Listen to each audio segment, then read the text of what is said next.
Siang bos, hari ini kita lagi jalan-jalan nih sama Pak Khairul Tamsil Silalahi, bosnya Medion di Binjai, sama Kak Yanti, CV Hasan Makmur.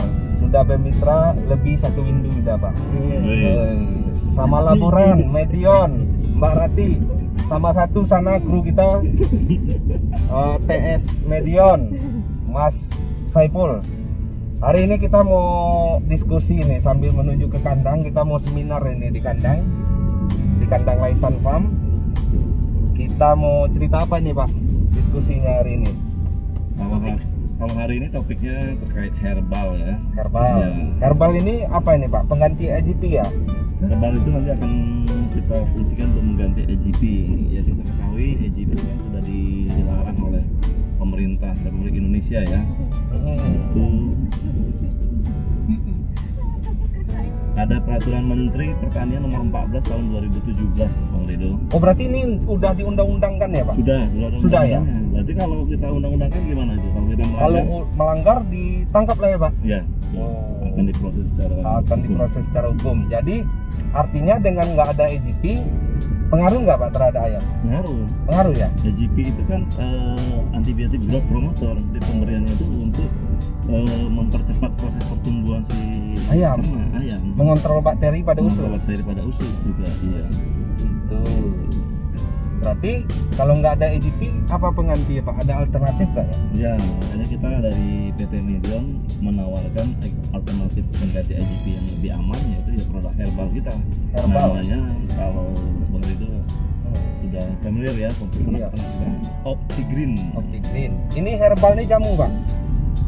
Bisa dibilang jamu. Jadi kalau jamu pun di pinggir jalan pun banyak Pak. Itu bisa nggak kasih ayam ya? Jadi artinya herbal itu memang sediaan yang berasal dari satu jenis tumbuhan atau lebih yang memiliki efek terapi. Jadi setiap tumbuhan itu mau tunggal, mau yang double, mau yang campur-campur, kalau yang punya efek terapi dan bermanfaat, itu udah herbal. Oh, udah herbal ya? Iya, cuma herbal itu terbagi lagi. Iya. Herbal yang tadi jamu-jamu biasa, sama herbal yang berstandar. Itu beda ya Pak? Beda. Jadi kalau jamu nih kalau kita klasifikasikan. Oh iya, apa Pak? Ulangi lagi. Klasifikasi. Ya pokoknya itulah, kita mengelompokkan, kita mengkelaskan, klasifikasi. Jadi kalau sekarang ya, enggak. Jadi kalau jamu ini dia memang dari herbal tumbuhan juga Pak, cuman dia nggak ada terstandar ya. Ya artinya kan kalau jadi dia hanya takar-takar aja ya. Telur bebek 2. Kalau ya? Di kuliah dulu ada ilmu kirologi. Mengkiro-kiro ya. Kiro-kiro. Ini pas apa enggak gitu. Gitu. Jadi kayak ibu-ibu buat jamu pegelinu. Iya, jamu kuat lah. Nah, jamu kuat lah. Kan biar strong kan. Iya. Jamu kuat. Telurnya 2.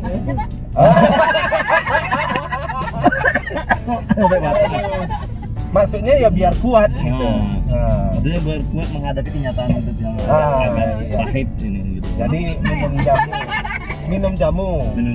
Ini herbal juga ya Pak? Herbal juga. Biasanya ada jahe itu untuk lebih ke stimulan ini ya Pak ya? Iya, untuk daya tahan tubuh. Kayak temulawak, nafsu makan ya. Cuma kan jamu yang dibuat oleh ibu-ibu itu atau peternak yang ramu jamu sendiri itu tidak terstandar begitu. Artinya kan standar. Kualitas bahan bakunya juga sudah standar kualitasnya ada. Standar quality control. Berarti kalau boleh kita kasih penamaan Pak untuk herbal yang sudah diproduksi di perusahaan tuh kata lainnya adalah fitobiotik. Ya, bahan baku dari alam, kemudian diuji secara lab di kimianya apa gitu ya. Kemudian dibikinkan dosis yang tepat. Berarti mulai ke depan kita harus familiarkan antibiotik itu kan kimiawi ya Pak ya. Nah, sekarang ini berarti fitobiotik. Berarti fitobiotik bahan dasarnya adalah herbal ya. Betul. Seperti ekstrak nimba ya. Saya kemarin ada lihat itu Pak, ekstrak nimba itu dari apa? Dari produk Medion. Tahu Pol? Apa ya Pol? Nimba itu apa Pol?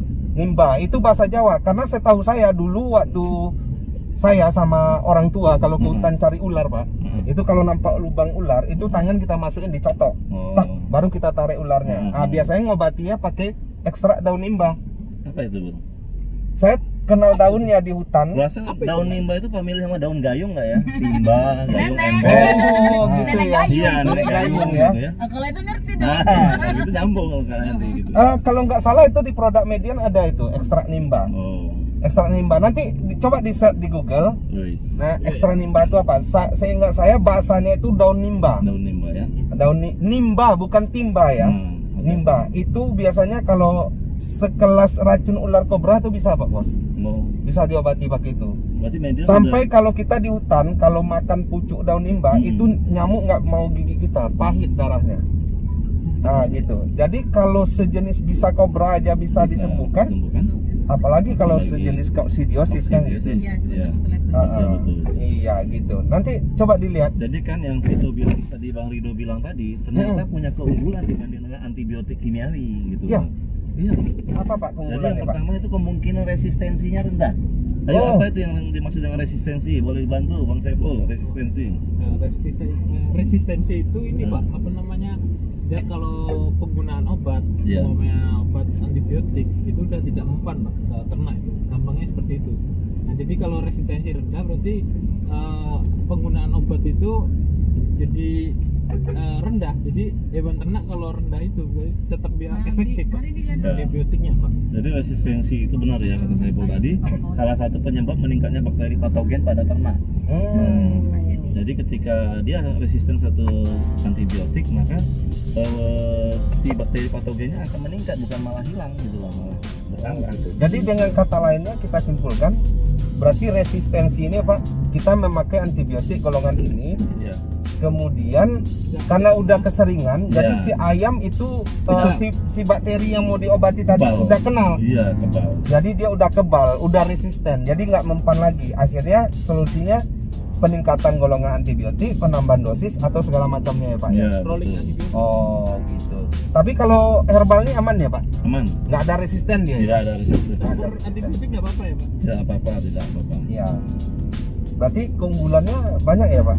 Ya, satu itu. yang Lebih satu. murah mungkin udah Lebih- pasti ya. Lebih murah, dan nanti untuk efek ke manusianya, hasil produk Oh peternakannya itu juga yang penting Pak.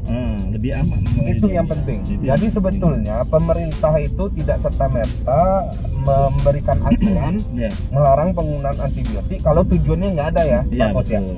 Jadi pemerintah itu punya tujuan. Memang saya baca di jurnal Pak, di artikel internasional itu, kalau di Eropa itu udah lama nggak Udah pakai lama. Pak, udah lama. Betul, Karena iya. orang luar negeri itu lebih ini Standar standar keamanan untuk hidup. keamanan hidup manusia itu memang betul-betul Betul-betul dijaga. Iya. Nah, jadi pemerintah kita baru mulai 2018. 2018. Betul. Berarti dengan kata lain karsinogenik Pak ini, pemicu kanker pada manusia. Iya, betul. Ya, Makanya munculnya beberapa penyakit baru, penyakit kanker, dan lain-lain. kanker payudara itu Pak. Nah, Ya. itu coba kita tanyakan ke ibu-ibu yang di belakang. Kami kan cewek-cewek. Oh, cewek.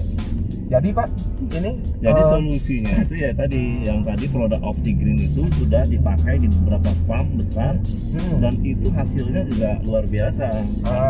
kita tahu khasiatnya sudah diproduksi. Tapi kalau nggak ada uji tantangnya di lapangan juga nggak bisa diterima kebenarannya. Dan ini sudah diuji ya Pak ya. Ya betul, sudah diuji. Jadi kalau dari anak ayam sampai nelur itu dipakai dosis berapa Pak? 2 kilo per ton 2 kilo per ton. Itu signifikan ya Pak ya. signifikan. Berarti dia mampu mengontrol bakteri di saluran cerna ya. Iya betul. Itu dia kuncinya. Jadi Tapi nggak bisa putus dong Pak. Dulu EGT kan setiap kali ayam makan kan dia harus konsumsi EGT. iya betul. Berarti ini dari umur 1 hari sampai dia besar itu harus makan terus ya. Iya, harus rutin terus. Itu dia tadi karena dia nggak resisten ya Pak. Ya, karena Dia aman. Karena tadi apa yang herbal tadi apa istilahnya Fitobiotik. Nah, fitobiotik Iya, tadi. fitobiotik. Hmm. Itu. Nah kalau di data yang saya ada itu malah di OptiGreen itu dengan memberikan OptiGreen di pakan itu bisa memberikan keuntungan kurang lebih Rp1.254 per ekor per 5 minggunya. Berarti kosnya lebih murah. Walaupun kita menambah sedikit biaya untuk beli OptiGreen tadi, tapi dia memberikan efek produksi telur yang lebih bagus. Kalau di ayam potong dia produksi produktivitas body weight, FDM, nanti IP akan lebih bagus gitu. Gitu. berarti dia ada keuntungan ya Pak ya. Ya, pasti ada keuntungan. Jadi maksudnya pemerintah pun melarang itu enggak bukan semata-mata nggak ada peluang lain di selain untuk itu. peluang usaha orang ya. Iya. Berarti kita harus ini ya Pak, harus memanfaatkan ini ya herbal sekarang ya. Iya. Ada slogannya nggak Pak untuk produk herbal nih? Produk herbal itu Ya misal slogannya apa, ramah lingkungan, Oh. ya kan, mari kita go green untuk kesehatan lebih baik. mm, Kalau belum ada, usul saya tolong nanti di ini Pak. dipikirkan lagi. Ya, bukan dipikirkan, Oh, di- dibikinkan slogannya supaya itu dikampanyekan ke masyarakat. Oh gitu ya. Nah, jadi sifatnya udah edukatif, Gitu ya. Tapi kalau saya produk herbal aman dan nyaman bermanfaat. gitu ya, bermanfaat ya. Iya. Yang penting nyaman lagi. Oh, iya. Dikira tadi produk herbal nyaman, bermanfaat bagi nusa bangsa. Enggak. Karena ini lagi kontestasi politik, lagi marak-maraknya Pak. Terkadang Pilkada ya. dunia peternakan dan dunia perbinatangan ini kadang juga ikut dipolitisir, Iya, betul. gitu. Padahal realisasinya setelah pesta politik selesai ya Iya, peternak gitu-gitu aja. Gitu aja. Ah, ini Pak Bos, ada satu lagi Pak Bos. Ini kan tadi kita nyinggung politik nih. Ada yang mengherankan satu Pak Bos. Daging ayam, Ya. setahu Pak Bos, ayam potong itu Iya. harganya berapa? Semurah-murahnya daging ayam potong, semahal-mahalnya daging ayam potong itu Pak Bos beli di angka rupiah berapa? Ini harga di mana nih sekarang? Di kita Di Medan. Di Iya, pasar. di pasar. Heeh. Oh. Di pasar itu kemarin saya baru beli ayam. Itu 28.000 per kilonya. 28.000 Pajak per kilo. binjai, pajak bawah. Iya. Iya, betul. Iya. Tapi kondisi real di lapangan itu kemarin kan kita peternak pada demon besar-besaran ke Mentan. Istana Presiden ya di Jakarta ya. Nah, itu di Jawa itu sekarang 7.000 atau 8.000 saja per kilogram. Per kilo. Oh, di tingkat peternak. Oke, dengan estimasi biaya, bibitnya berapa Pak umur 1 hari Pak? Estimasi biaya bibitnya berapa umur 1 hari? Bibit itu kurang lebih 6.000 ke 7.000. Taruhlah kita 7.000. 7.000. Itu 1 hari. Bibit saja. Kalau 7.000. jual ayamnya sekilo daging 7.000 ya rugi Aduh, dong. Bentar. Sekarang, aku lagi meeting bentar aja. Iya. Oke, yuk. Meeting ala pandemi corona ya, meetingnya Iya. sambil jalan. Kita kan sering ngikutin webinar gitu Iya, ya, Zoom. iya. Ini Podcast. Zoomnya langsung Iya. ya. Nah, jadi intinya yang jadi PR pemerintah itu adalah proses penetapan harga dasar, harga bawah dari Iya. hasil peternakan itu sendiri. Iya. Yang kedua pemangkasan jalur tata niaganya. Hmm, Nah, itu dia. gitu ya Pak. Ya, yang ketiga, yaitu tuntutan mereka hilangkan integrator. Artinya yang kalau lihat di YouTube channel Hairul Tamsil kan ada ya, jelas ya, Pak Presiden Soeharto dulu kan pernah menjelaskan ya, Pak Harto itu Jangan monopoli ya Pak. bener-bener Jangan kartel. jangan ada kartel gitu, jangan ada perusahaan besar itu yang Dari hulu memelihara- sampai ke yang hilir ya? memelihara ayam. Saya yang untuk pembibitan boleh katanya gitu, pembibitan Oh. boleh dibesarkan. Artinya untuk yang kemitraan ataupun yang komersil itu haknya rakyat gitu. Ya, di situ permasalahannya Pak, karena campur tangan pemerintah. Ini maaf ya, kita bukan bilang pemerintah tidak bagus, tapi belum bagus-bagus amat lah, Iya. ya kan? Karena begini, kalau perusahaan besar mengkartel ataupun monopoli nih perdagangan, mulai dari dia bibit dari dia, pakan dari dia, kemudian dia pelihara sendiri, kemudian nanti produk jadi juga dijual sendiri kayak Iya. nugget, chicken gitu ya, Iya. kayak sosis gitu. Sosis, iya. Jadi dia sudah Halo, Pak. dari hulu Iya, sampai ke hilir Iya, itu iya. udah dikuasai Pak. Iya, betul. Nah makanya kenapa bisa kayak gini dengan margin yang kecil yang hanya bisa bertahan ya skala besar, Iya. pengusaha besar kan begitu Pak. Betul. Nah, jadi kita analogikan gini Pak Bos. Iya. Kenapa ini bisnisnya jadi monopoli? Karena marginnya Ada. kecil. Mm-mm. Tolong Bos, ya kecilin sedikit saja. Jadi marginnya kecil. Kenapa Pak di setting margin kecil? Bapak secara teknik bisnis konspirasi tahu nggak? Saya rasa dia memang ingin menguasai pasar. Ya, Artinya konspirasinya kan akan dimonopoli, intinya di situ sih. ya. Berarti secara bisnis konspirasi ya Pak. Mm-mm. Kalau dia marginnya kecil, Mm-mm. skala usahanya harus diperbesar. Ya. Ya, seperti pabrikan misalnya pelihara sendiri, dia olah sendiri, sehingga peternak rakyat itu nggak mampu untuk ke sektor itu karena dia skala kecil. Kalau marginnya kecil, ya nggak mungkin untung dong, ya kan? Makanya bisa di monopoli. Berarti dari satu titik, dari hulu sampai hilir. Di sini sebetulnya pemerintah harus hadir. Betul nggak Pak Bos? Atau Pak Bos jadi orang pemerintahan aja nih? Nah, saya nggak cocok di situ. Nggak cocok ya? Karena terlalu banyak gratifikasi dan aksi tipu-tipu ya Pak Bos. Dan padahal Pak Bos lebih suka itu. Janganlah ketawa ya. Kita lebih nyaman di medium. Iya. Karena Udah upaya selesai. itu dinilai ya Pak Bos. Ya, Jadi betul. berapa ini Kita disesuaikan dengan apa hasil kreativitas kita, Iya. hasil kerja kita, ya. Jadi fair lah dia, tidak ada kong kali kong, iya betul. tidak ada lobby. Jadi itu ya. Iya. Ya memang kasihan ya, peternak-peternak itu ada kawan saya tuh ada namanya nggak usah disebut, dia pelihara ayam itu coba-coba 15.000, ya kan, masuk bibit kena 7.000, makan, pokoknya dia biaya BEP-nya itu kurang lebih 17.000. 17.000. Nah, Harga kemarin jualnya sempat Pak? jual 12.000 saja. Waduh, rugi ya Pak. Jadi Ya? kalau ayam itu berat 1,5 kilo, otomatis kan dia ruginya 5 per kilonya itu selisih 5.000 sama 2,5, 7.500 Bang Abdul. Per Oh. kilo per ekor. Berarti itu kalikan dia 7.500 kali 15.000, itu rugi dia. Iya. Kebayang ya. Jadi bagaimana dia akan nanti membayar pakan, membayar tunggakan listrik, membayar tenaga kerja, semuanya itu. Nah itu yang Rugi ya Pak. tadi itu nanti lama-lama kandangnya itu diambil oleh Pabrikan. yang pabrikan, seolah-olah kan dia nggak sanggup untuk biaya sendiri. Oh berarti Dia pada ikut awalnya kemitraan. kerjasamanya ini ya Pak, saling menguntungkan gitu lah ya. Maksudnya sewa Enggak. kandang ya? Sebenarnya awalnya kan dia usaha pribadi. Iya. Tadi seperti yang Bang Lido bilang kan tadi, ya integrator itu kan punya misi politik tadi ya, apa namanya tadi? Bisnis konspirasi. Bisnis konspirasi. Jadi ditekan tadi. nih peternak mandiri. Oh, Jadi kalau nggak sanggup, udah kandangnya angkat bendera putih kan gitu. nggak sanggup, Iya. nanti kita suplai pakan, Iya. suplai bibit, kita kontrak harga. Iya. Pokoknya kamu sediain kandang aja deh sama Iya, betul. sama Iya. piara. Sama dia.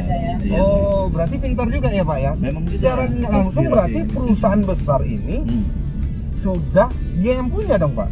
Hampir. Iya, jadi analoginya kan sebetulnya dia Jadi yang kita- punya. Kalau dia- secara ininya Dia hanya sebagai pekerja aja karena sudah diperhitungkan. bekerja dia sama dapat- sewa kandang. Iya. Berarti dapat- nggak kena pajak lagi dong. Iya betul. Pintar ya Pak. Pintar. Di situ. Nah, ini kan dari versi ilmuannya dari Pak Khairul. Bibit beli, Ya. harga daging murah. Itu protes, itu masuk akal Pak Bos. Tapi kalau bisa dibandingkan Pak Bos dengan kebutuhan konsumsi protein hewani ini, daging ayam, bibit beli, karyawan digaji, obat-obatan, risiko kematian, kandang mau bangun ratusan juta, ya kan? Transportasi, harganya nggak sampai 30.000 ya per kilo. Tidak. Bagaimana dengan ikan di laut Pak? Bibit tak beli, ya kan? Pakan tak beli, cuma nangkap ke sana, harga minimal 35.000 per kilo. Mak-mak lah itu yang jawab di belakang. Kita ada Bu Susi kita, Bu Susi. Oh, Bu milik Susi ya. kita. Tolong tenggelamkan Kalau itu bisa ya. tenggelamkan aja. Tenggelamkan itu. Ini kan Bu Susi kan. Jadi gini Pak, Ya. saya melihat pemerintah kita, kalau itu dia yang bersifat, ini maksudnya tadi kita kan ibaratnya kita membilang perusahaan ini nggak bagus, karena dia sistemnya mau monopoli. Karena sebetulnya regulasi pemerintah kita nggak bagus Pak. Iya. Kita nggak boleh dong injak sebelah, kita tekan sebelah, nggak boleh. Kita Iya. menimbang sama berat Pak Bos. Iya. Dari seginya tadi begitu, namanya pebisnis kan masih mau untung, Iya. masih mau menguasai pasar. Iya. Tapi sebetulnya regulasi pemerintah yang nggak pas Pak.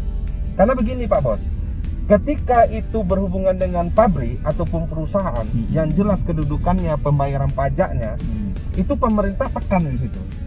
Nggak bisa jual mahal.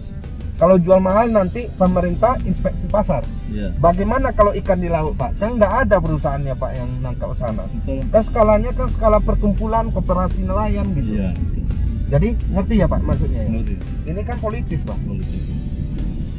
Ya Bang Pak. Iya betul. Bibit tak beli, pakan tak beli.